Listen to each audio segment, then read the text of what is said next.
you have to engage student parents. Like, what do you need? Student parents should be a part of these committees that we create. We often create committees with no student parents, like on the committee, and that has to happen. You have to, have that. You have to censor that, student parent voice. That's incredibly important.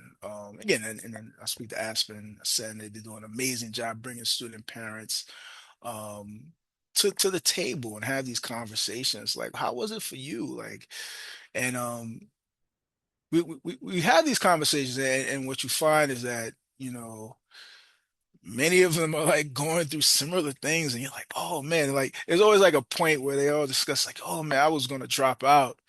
And but there was some like level of support. There was some a tribe, a community that like helped to, push them through, and just, wrap their arms around them in some way. And they always have this like a similar, story, which is like truly amazing. And that story needs to be talked about more, because I think that's the key. Like, we have to, um, you know, again, allow for student parents to have voice in this planning of all these type of programs. I mentioned, again, when we were early on in the process of creating the program, we got a lot out of the individual like conversations we would have.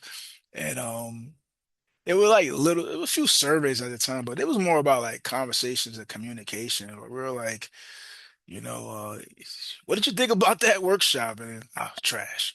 They would tell us, like, we would have certain presenters come in from outside, and the students were, again, they were very open to just being real with us and authentic, and that didn't work. We didn't like that.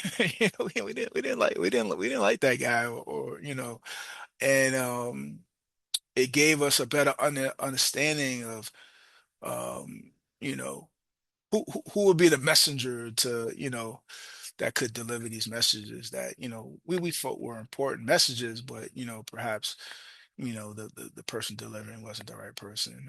And that, that still happens sometimes.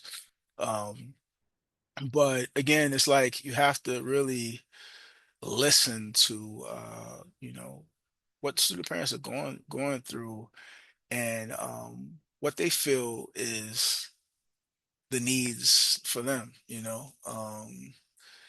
and I think that's how, that's really the key to, creating a successful program like this, um, or any program that like works with, student parents, particularly on a college campus.